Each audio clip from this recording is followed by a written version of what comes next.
கர்த்தருடைய நாமம் மகிமைப்படுவதாக. இந்த நல்ல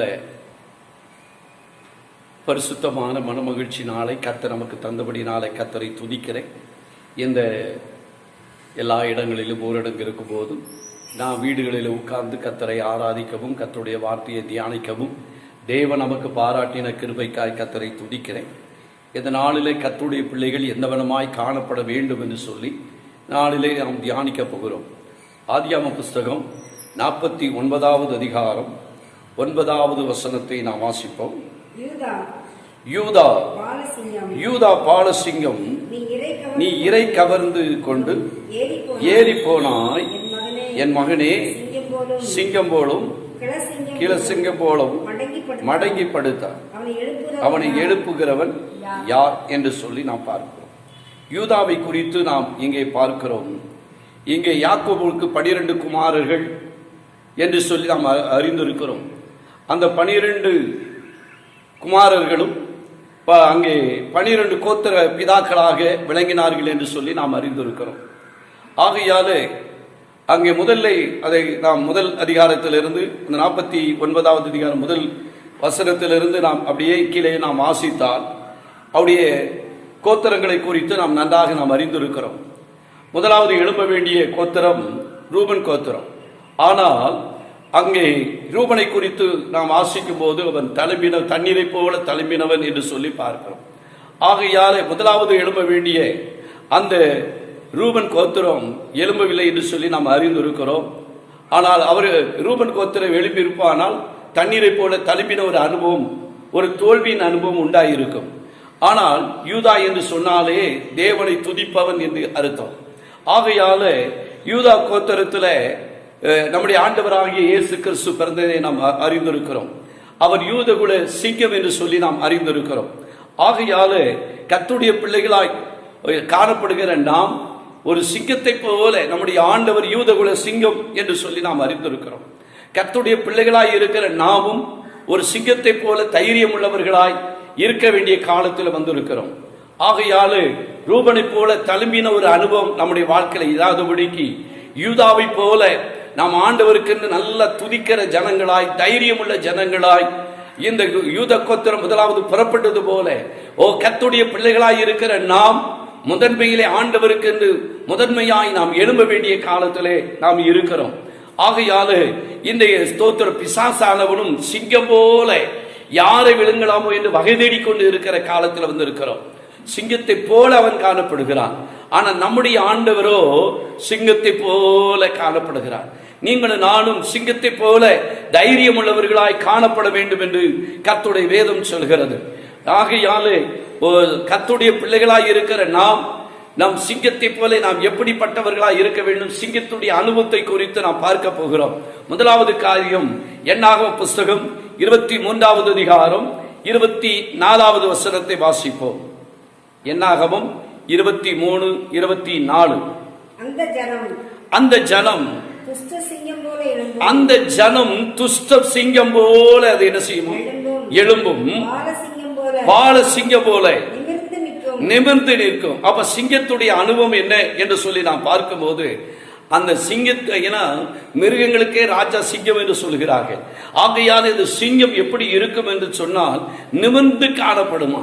தேவனுடைய பிள்ளைகளாய் இருக்கிற நாம் இந்த கடைசி நாட்களில் பயந்து கொண்டு நடுங்கிக் கொண்டு இருக்கிறவர்களாய் நாம் இராதபடிக்கு சிங்கத்தை போல நாம் நிமிர்ந்தவர்களாய் காணப்பட வேண்டும் என்று கர்த்தருடைய வார்த்தை சொல்கிறது. ஆகையால கர்த்தருடைய பிள்ளைகளாய் இருக்கிற நாம் இன்றைக்கு நம்முடைய ஆண்டவர் யூதகுல சிங்கம். ஆகையால் அவருடைய பிள்ளைகளாய் இருக்கிற நாம் சிங்க குட்டிகளாய் இருக்கிறோம். ஆகையால தேவ பிள்ளைகளாய் இருக்கிற நாம் சிங்கத்தை போல தைரியம் உள்ளவர்களாக காணப்பட வேண்டும். அது காட்டுக்கெல்லாம் ராஜாவா இருக்கிறது போல தேவ பிள்ளைகளாய் இருக்கிற நம்முடைய வாழ்க்கையில அந்த சிங்கத்தை போல நாம் எப்படிப்பட்டவர்களாய் இருக்க வேண்டும் என்று சொல்லி இந்த நாளிலே நாம் தியானிக்க போகிறோம். ஆகையால சிங்கத்தை குறித்து நாம் வாசிக்கும் போது அது நிமிர்ந்து நிற்கும் என்று சொல்லி நாம் பார்க்கிறோம். ஆகையால கர்த்தருடைய பிள்ளைகளாய் இருக்கிற நம்முடைய வாழ்க்கையில சிங்கத்தை போல நாம் நிமிர்ந்து நிற்கிற ஒரு அனுபவம். லேவியராகமம் புஸ்தகம் 26வது அதிகாரம் 13வது வசனத்தை நாம் வாசிப்போம். லேவியராகமம் 26:13. நீங்கள் எகிப்தியர்களுக்கு அடிமைகளாய் இராதபடிக்கு நான் உங்களை புறப்பட பண்ணினேன்.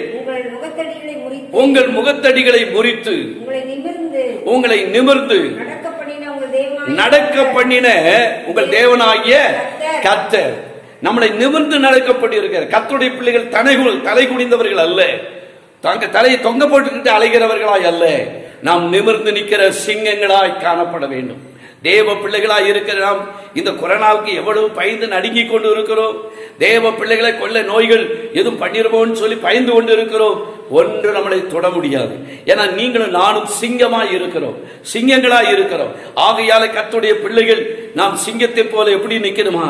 நிமிர்ந்து நிற்கிறவர்களாய் இருக்க வேண்டும். இதை குறித்து சங்கீதத்தில் என்ன சொல்லப்பட்டு இருக்கிறது? 20வது சங்கீதம் 7வது வசனமும் 8வது வசனத்தையும் வாசிப்போம். சில ரதங்களை குறித்தும் மேன்மை பாராட்டுகிறார்கள். நாங்களோ எங்கள் தேவனுடைய கர்த்தருடைய நாமத்தை குறித்து மேன்மை பாராட்டுகிறோம். அவர்கள் முறிந்து விழுந்தார்கள், நாங்களோ எழுந்து நிமிர்ந்து நிற்கிறோம். நிமிர்ந்து நிற்க வேண்டும். ஆகையால் நிமிர்ந்து நிற்கிற கர்த்தருடைய பிள்ளைகளாய் காணப்பட வேண்டும் என்று வேதம் சொல்லுகிறது. இங்கே வேதத்தில் நாம் வாசிக்கும் போது அங்கே மரத்தை குறித்து நாம் பார்க்கும். ஆதியாகமம் 26வது அதிகாரம் 15வது வசனத்தை நீங்க வாசி பாருங்க. அந்த 48 பலகைகளும் நிமிர்ந்து நிற்கிற பலகையா இருக்க வேண்டுமா? யாத்திராகமம் 26:15 வாசிப்போம்.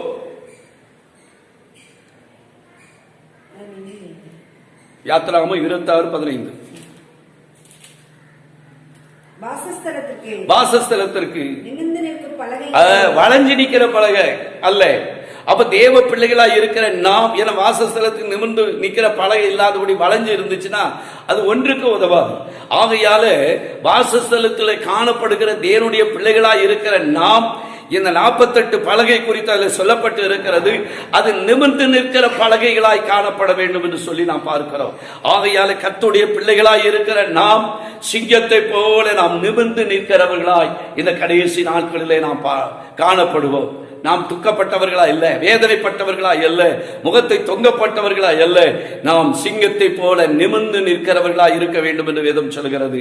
2வது சிங்கம் எப்படிப்பட்டது என்று சொல்லி பார்ப்போம். ஆமோஸ் 3வது அதிகாரம் 8வது வசனத்தை நாம் வாசிப்போம்.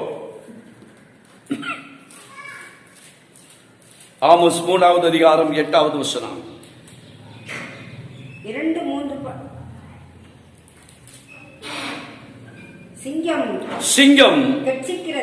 சிங்கம் என்ன செய்கிறதாம்? கெர்ச்சிக்கிறது. சிங்கம் என்ன செய்யும்? கெர்ச்சிக்கும். முதலாவது சிங்கம் என்ன செய்யும்? நிமிர்ந்து நிற்கும். 2வது சிங்கம் எப்படி என்ன செய்யும் என்றால் அது கெர்ச்சிக்கும். அது நின்ற இடத்துல கெர்ச்சிக்கும் போது எங்கேயோ போகிற மிருகம் எல்லாம் பக்கத்துல வந்து முன்னால வந்து விழுந்துருமா. முயலோ மானோ சிங்கம் நம்மளை துரைத்து கொண்டு வருகிறது என்று சொல்லி பயந்து அது என்ன செய்யும்னா ஓடி அது கிட்ட வந்தே விழுந்துருமா. பக்கத்தில் நின்றே இது பிடித்துக் கொள்ளும் என்று சொல்கிறார்கள். ஆகையால தேவனுடைய பிள்ளைகளாய் இருக்கிற நாம் ஆண்டவருடைய வசனத்தை ஆனாலும் சரி, ஆண்டவரை குறித்து மற்றவர்களுக்கு சொல்வதற்கு சிங்கத்தை போல நாம் கெர்ச்சிக்கிறவர்களாய் இருக்க வேண்டும். கர்த்தருடைய பிள்ளைகளாய் இருக்கிற நாம் பயந்து நடுங்கி நாம் வாழ்கிறவர்களாய் அல்ல, சிங்கத்தை போல நாம் கெர்ச்சிக்கிற ஒரு அனுபவம் நமக்கு உண்டாக வேண்டும் என்று சொல்லி ஆமோஸிலே நாம் வாசிக்கிறோம். இந்த கர்த்தருடைய பிள்ளைகள் நாம் என்ன சிங்கத்தை போல கெர்ச்சிக்கிறது மாத்திரமல்ல, அதுக்கு ஏசாயாவில் என்ன சொல்லப்பட்டு இருக்கிறது? ஏசாயா 66வது அதிகாரம் 2வது வசனத்தை நாம் வாசிப்போம். ஏசாயா 66:2 வாசிப்போம். என்னுடைய கரம் இவைகளெல்லாம் சிருஷ்டித்ததினால் இவையெல்லாம் உண்டாயின என்று கர்த்தர் சொல்கிறார். ஆனாலும் சிறுமைப்பட்டு ஆவியிலே நொறுங்குண்டு என் வசனத்துக்கு நடுங்கிறவனை நான் நோக்கி பார்ப்பேன். அப்ப நாம் கெர்ச்சிக்க வேண்டுமானால் நாம் வசனத்துக்கு நாம் நடுங்குகிறவர்களா இருக்க வேண்டும். மனுஷனுக்கு நடுங்கிறவர்களாய் அல்ல, நாம் சிங்கத்தை போல கெர்ச்சிக்கிறவர்களாய். கர்த்தருடைய வசனம் நமக்குள்ளே இருக்கும் போது கர்த்தருடைய பிள்ளைகள் கெர்ச்சிக்கிற ஒரு அனுபவம் நமக்குள்ளே உண்டாகும். இதை குறித்து எரேமியாவிலே என்ன சொல்லப்பட்டு இருக்கிறது என்று சொல்லி பார்ப்போம். 15வது அதிகாரம் 19வது வசனத்தை நாம் வாசிப்போம்.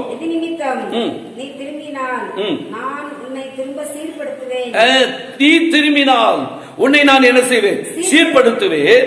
என் முகத்துக்கு முன்பாக நினைத்து நிற்பாய். நீ தீர்ப்பாடுதல் என்று விலையேறப்பட்டதை பிரித்தெடுத்தால் என் வாய் போல இருப்பாய். நீ அவர்களிடத்தில் திரும்பாமல் அவர்கள் உன்னிடத்தில் திரும்பார்களாக என்று கர்த்தர் சொல்கிறார். மூன்றாவது காரியத்தை நாம் பார்ப்போம்.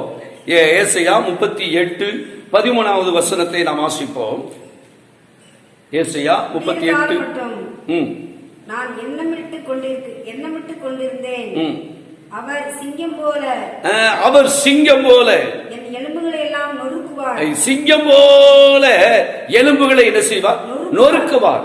மூன்றாவது காரியம், சிங்கம் என்ன செய்யும் என்று சொன்னால், ஒரு மிருகம் கிடைக்குமானால் அது என்ன செய்யணும்? கழுத்தை முதலாவது பிடித்து அந்த இரத்தத்தை உரிந்து, அது மாத்திரமல்ல எலும்புகளை எல்லாவற்றையும் நொறுக்கி போடுமா. கர்த்தருடைய பிள்ளைகளாய் இருக்கிற நாம் சிங்கத்தை போல நாம் என்ன செய்ய வேண்டும் என்றால், எல்லாவற்றையும் நொறுக்கி போடுகிற, எலும்புகளை நொறுக்கி போடுகிற ஒரு அனுபவம் நம்முடைய வாழ்க்கையில உண்டாக வேண்டும்.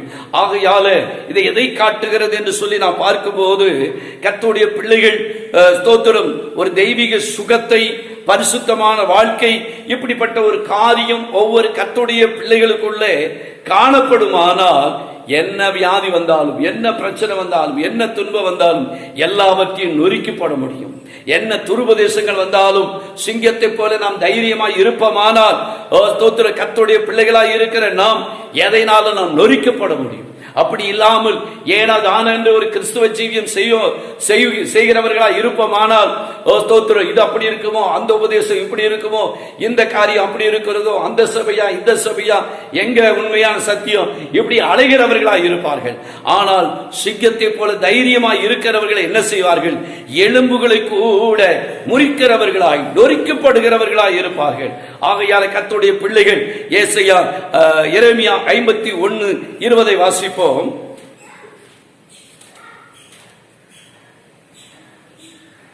எரேமியா 51:20.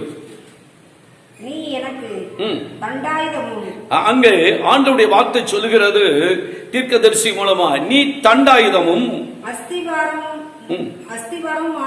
அஸ்திவாரமானவன், நான் உன்னை கொண்டு பாருங்க, நான் உன்னை கொண்டு ஜாதிகளை நான் நொறுக்குவேன். எலும்பு, அந்த சிங்கம் என்ன செய்யும்? எலும்புகளை என்ன செய்யும்? நொறுக்கும். ஜாதிகளை நொறுக்குவேன். உன்னை கொண்டு ராஜ்யங்களை அழிப்பேன். உன்னை கொண்டு குதிரையையும் வீரனையும் நொறுக்குவேன். உன்னை கொண்டு ரதத்தையும் ரத வீரனையும் நொறுக்குவேன். உன்னை கொண்டு புருஷனையும் ஸ்திரியையும் நொறுக்குவேன். உன்னை கொண்டு கிழவனையும் இளைஞனையும் நொறுக்குவேன். பாருங்க, எல்லாம் நொறுக்கிற குறித்தா பார்க்கிறோம். ஆகையால் இதை எதை காட்டுகிறது?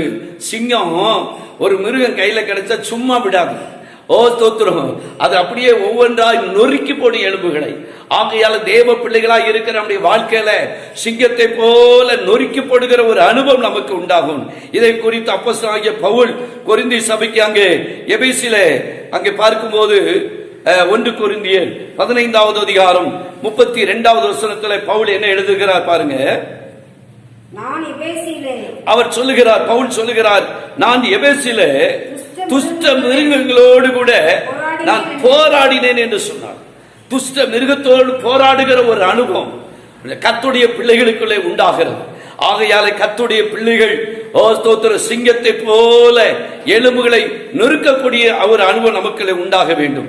4வது காரியம், இந்த சிங்கத்தை குறித்து நாம் வாசிக்கும் போது அது இரத்தத்தை, அது முதலாவது என்ன செய்யுமா? கழுத்தலை கடித்து அது இரத்தத்தை உரியுமா. வாசிக்க என்னாகும் புஸ்தகம் 23வது அதிகாரம் 24வது வசனத்தை வாசிப்போம். என்னாகமும் 23:24 வசனம். அந்த ஜனம் பாருங்க, அந்த சிங்கம் துஷ்ட மிருகம் போல எழும்பும், பால சிங்கத்தை போல என்ன செய்யும்? நிமிர்ந்து நிற்கும். அது பிடித்த இரையை பட்சித்து ரத்தத்தை வெற்றுண்டவர்களுடைய ரத்தத்தை குடிக்கும் அளவுக்கு அது படுத்துக் கொள்வதில்லை. அப்ப சோம்பேறியாய் படுத்திருக்காது. அது ரத்தத்தை குடித்து மட்டும் அது என்ன செய்யாத? படுத்துக் கொள்ளாது என்று சொல்லி பார்க்கிறோம். அப்ப சிங்கத்துக்குள்ளே காணப்படுகிற காரியம் என்று சொன்னால் அது படுத்துக் கொள்வதில்லை, ரத்தத்தை உரியும் மட்டும். அப்ப இதை எதை காட்டுகிறது என்று சொல்லி பார்க்கும்போது நம்முடைய வாழ்க்கையில தேவ பிள்ளைகளாய் இருக்கிற ஒரு ஜெயமான ஒரு ஜீவியம் நமக்குள்ளே காணப்பட வேண்டும் என்று கர்த்தருடைய வார்த்தை சொல்லுகிறது. இதை குறித்து அதற்கு 1-2 வசனங்களை சொல்கிறேன். எபிரேயர் 12வது அதிகாரம் 4வது வசனத்தை வாசிப்போம். எபிரேயர் 12:4. பாவத்திற்கு விரோதமாக, பாவத்திற்கு ஜெயசி ஜீவியம் செய்வதற்கு பாவத்துக்கு விரோதமாய் போராடுகிறது. பாவத்துக்கு விரோதமா என்ன செய்யணுமா? போராடுகிறதுனால் ரத்தம் சிந்தப்படத்தக்கதாக நீங்கள் இன்னும் எதிர்த்து நிற்கவில்லை. ஜெய ஜீவியம் செய்வதற்கு தேவ பிள்ளைகள் எப்போது நாம் எதிர்த்து நிற்கிறவர்களாக இருக்கு. இன்னும் சங்கீதம் 18:37 வாசி பாருங்க.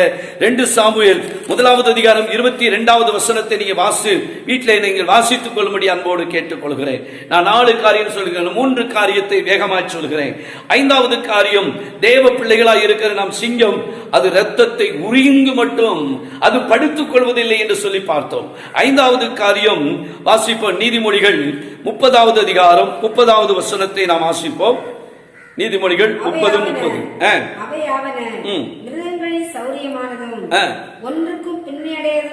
ஒன்றுக்கும் பின்னடையாததுமான சிங்கம். அப்போ சிங்கத்துடைய காரியம், நீதிமான் சிங்கத்தை போல தைரியமாய் இருப்பார் என்று வேதம் சொல்கிறது. ஆகையால இந்த சிங்கம் ஒன்றுக்கும் பின்னடையாது.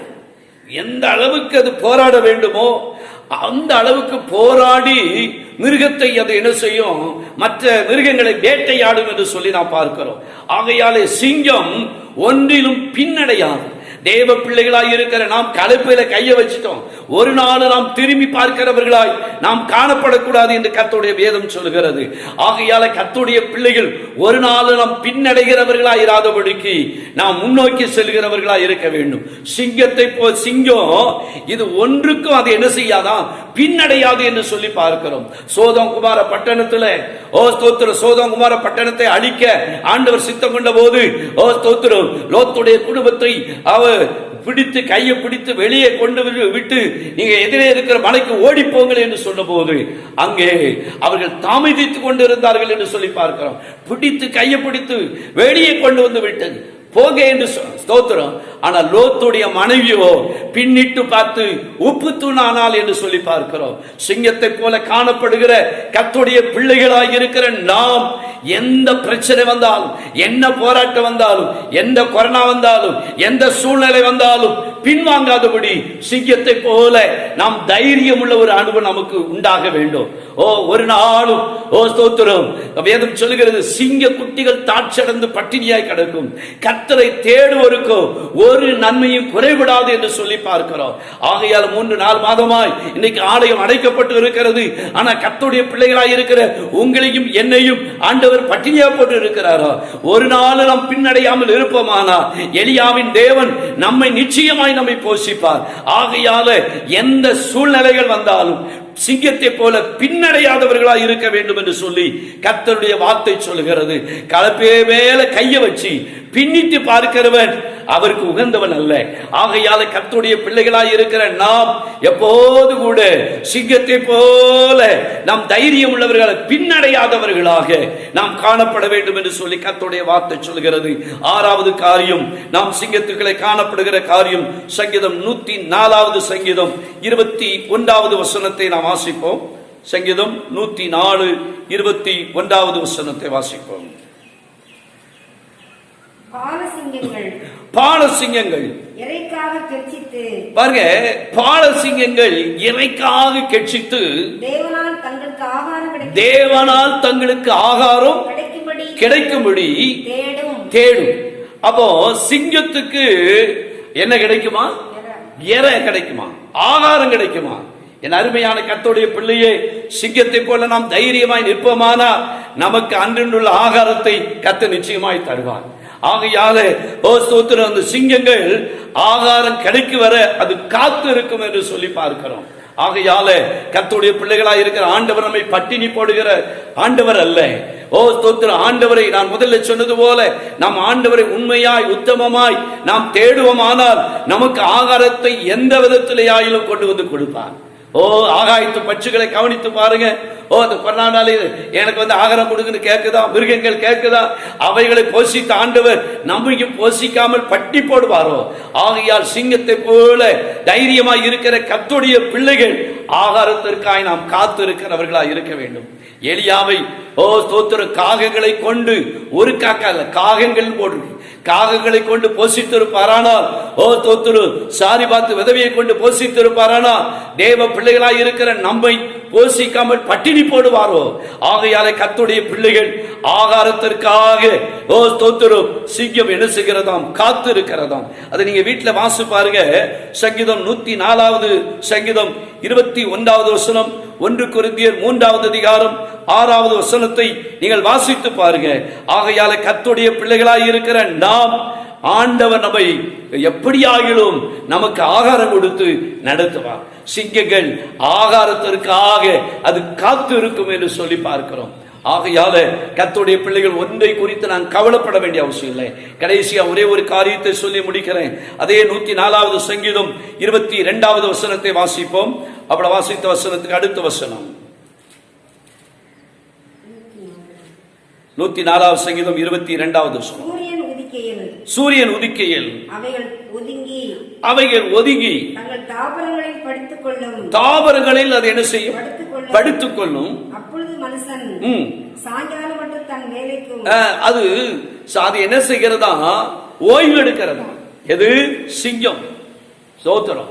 ஆனா ராத்திரி பகல நம்ம உழைச்சாலும் அது ஸ்தோத்திரம், அது ஒண்ணுமே கையில மிஞ்ச மாட்டேங்குங்க. 2 பேர் வேலை பார்த்தாங்க, 4 பேர் வேலை பார்க்காங்க, 5 பேர் வேலை பார்க்காங்க, பார்த்தாலும் கையில ஒண்ணுமே இல்லைன்னு. ஆனா இந்த சிங்கம் என்ன செய்கிறதா?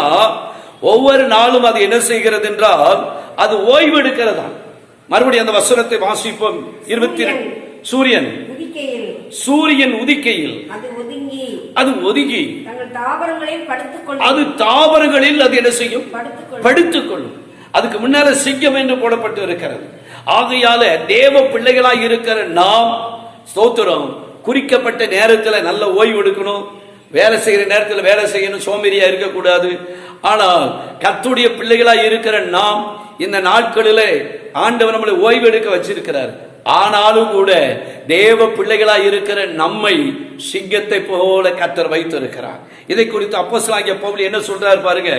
1 கொரிந்தியர் 15வது அதிகாரம் 58வது வசனத்தை வாசிங்க. 1 கொரிந்தியர் 15:58. ஆகையால் எனக்கு பிரியமான சகோதரரே, பவுல் எழுதுறார் பாருங்க, எனக்கு பிரியமான சகோதரரே, கர்த்தருக்குள்ள நீங்கள் படுகிற பிரயாசங்கள் விரதமா இராது என்று அறிந்து நீங்கள் என்ன செய்யணும்? உறுதிப்பட்டவர்களாயும் அசையாதவர்களாயும் பெறுகிறவர்களாயும் என்ன செய்ய இருங்க. கர்த்தருடைய காரியத்துல நல்ல ஓய்வெடுத்து, கர்த்தருடைய காரியத்துல நல்ல வேத வாசிக்கிற, ஜெபிக்கிறதுல தோத்திரம் நாம் காணப்படுகிறவர்களா இருக்க வேண்டும். இந்த சிங்கத்தை குறித்து நாம் பார்க்கும்போது அது ஓய்வெடுக்கும் என்று எழுதப்பட்டு இருக்கிறது. ஆகையால கர்த்தர் இந்த டிவியில நாம் பார்க்கும்போது இந்த சிங்கத்தை குறித்து சில காரியங்கள் போடும்போது அதை நாம் பார்க்கிற நேரத்தில் அந்த சிங்கங்கள் எத்தனையோ மிருகங்கள் மேய்ந்து கொண்டு இருக்கும். எப்போதும் போய் அடிச்சு அடிச்சு அடிச்சு சாப்பிட்டு இருக்காது. அது எப்போ பசி எடுக்கிறதோ, அது எப்போ தேவை இருக்கிறதோ அப்பந்தான் போய் மிருகத்தை அடிக்கிறதை பார்க்கிறோம். மற்ற நேரமெல்லாம் அது அமைதியா இருக்கிறதை பார்க்கிறோம். ஆகையால கர்த்தருடைய பிள்ளைகளாய் இருக்கிற நாம் சிங்கத்தை போல நல்ல ஓய்வெடுக்கிறவர்களா இருக்கு. இன்னைக்கு ராத்திரி பகலா ஓடி ஓடி ஓடி உழைத்து கொண்டு போய் ஆஸ்பத்திரியில் மொத்தமா கொடுக்கிறதை பார்க்கிறோம். இப்படிப்பட்ட வீண் செலவுகளுக்கெல்லாம் நாம் விலகி நல்ல ஓய்வெடுத்து, நல்ல வேத வாசித்து, நல்ல ஜெபமணி ஆராதனை தவறாமல் கடைபிடித்து ஸ்தோத்திரம் ஆண்டவருக்கு நாம் முதலிடம் கொடுப்போமானால் நம்மை, நம்முடைய குடும்பத்தை சிங்கத்தை போல கர்த்தர் நடத்துவார். நீங்க வீட்டில் கலாத்தியர் 6வது அதிகாரம் 9வது வசனத்தை நீங்க வாசிங்க. சங்கீதம் 16:8-9 வாசிங்க. யோசுவா 11:29 எல்லாம் நீங்கள் வாசி பாருங்க. வாசித்து பார்த்தீங்கன்னா தெரியும் சிங்கம் எப்படிப்பட்டதாய், தேவ பிள்ளைகள் எப்படிப்பட்டவர்களாய் இருக்க வேண்டும் என்று சொல்லி பவுல் எழுதுகிறதை பார்க்கிறோம். ஆகையால கர்த்தருடைய பிள்ளைகளாய் இருக்கிற நாம் நம்முடைய வாழ்க்கையில ஒரு சிங்கத்தை போல, சிங்கத்தில காணப்படுகிற ஒரு 7 காரியத்தை உங்க மத்தியில நான் சுருக்கமாய் ஒரு சில வசனங்களை மாத்திரம் சொல்லி இருக்கிறேன். ஆகையால சிங்கங்க ஸ்தோத்திரம் வேதத்திலே நாம் வாசிக்கும் போது கர்த்தருடைய பிள்ளைகளை ஆண்டவர் சிங்கம் போல வைத்திருக்கிறார். ஆகையாலே ஸ்தோத்திர தேவனுடைய பிள்ளைகள் ஒன்றை குறித்து கவலைப்படாதபடி கர்த்தருக்குள்ளே தைரியமாய் இருப்போம். வரக்கூடிய நாட்களை கர்த்தர் பெரிய காரியத்தை செய்வார். கண்களை மூடி நாம் ஜெபிப்போம். பரிசுத்தமும் இரக்கமும் அன்பு நிறைந்த எங்கள் பரலோக பிதாவே, பரிசுத்தமான இந்த மனமகிழ்ச்சி நாளுக்காக உமக்கு நன்றி செலுத்துகிறோம். ஆண்டவரே துதிக்கிறோம் ஐயா. ஆண்டவரே சத்தத்தை கேட்கிற ஒவ்வொரு தேவ பிள்ளைகளையும் கர்த்தர் ஆசீர்வதிக்கும்படியாய் கூட ஜெபிக்கிறோம். ஆண்டவரே ஆண்டவரே உமக்கு ஸ்தோத்திரிக்கிறோம் ஐயா. ஆண்டவரே ஆண்டவரே ஆதியாகமத்திலே நாங்கள் வாசித்தது போல நாங்கள் சிங்கத்தை போல நாங்கள் காணப்பட ஆண்டவரே யூதா ஆண்டவரே கர்த்தாவே ஒரு சிங்கம் என்று சொல்லி நாங்கள் பார்க்கிறோம். அப்படிப்பட்ட ஒரு அனுபவத்துக்கு நேராய் ஆண்டவரே உமக்கு ஸ்தோத்திரங்கள் ஒவ்வொருவரையும் கர்த்தர் நடத்தும்படியாய் கூட ஜெபிக்கிறோம் ஐயா. சிங்கத்துக்குள்ளே காணப்படுகிற இந்த 7 குணலட்சணங்களையும் எங்களுடைய வாழ்க்கையில காணப்பட, என்னுடைய விசுவாச பிள்ளைகளுடைய வாழ்க்கையில காணப்பட, ஒவ்வொரு தேவ பிள்ளைகளுடைய வாழ்க்கையில காணப்பட கர்த்தர் உதவி செய்யும்படியா ஜெபிக்கிறோம் ஐயா. ஆண்டவரே ஒரு பயந்து நடுங்கிக் கொண்டு இருக்கிறவர்களாய் அல்ல, கலங்குகிறவர்களாய் அல்ல, சோர்ந்து போனவர்களாய் அல்ல, சிங்கத்தை போல ஆண்டவரே தைரியம் உள்ளவர்களாய் காணப்பட ஆண்டவரே நீர் உதவி செய்யும்படியாய் கூட ஜெபிக்கிறோம். ஆண்டவரே ஆண்டவரே உமக்கு ஸ்தோத்திரிக்கிறோம் ஐயா. சிங்க குட்டிகள் கூட தாழ்ச்சி அடைந்து பட்டினியாய் கிடக்கும். ஆனால் உம்மை தேடுகிற எங்களுக்கு ஒரு நன்மையும் குறைபடாதேப்பா.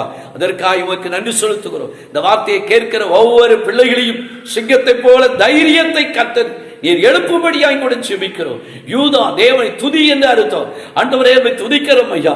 சாத்தானை ஜெயிப்பதற்கு நாங்கள் யுத்தம் செய்வதற்கு ஆண்டவரே கோத்திரம் முன் செல்ல கர்த்தர் உதவி செய்யும்படியாய் ஜெபிக்கிறோம். ரூபனை போல தலைமையினவனாய் இராதபடிக்கு ஆண்டவரே சிங்கத்தை போல நாங்கள் தைரியம் உள்ளவர்களாய் மாற கர்த்தர் உதவி செய்யும். தாழ்த்துகிறோம். ஆசீர்வதி எல்லா குடும்பத்தையும் இரத்த கோட்டைகளாய் கர்த்தர் மூடும். மீட்பர் இயேசுவின் நல்ல நாமத்தினாலே கேட்கிறோம் நல்ல பிதாவே. ஆமென். God bless you.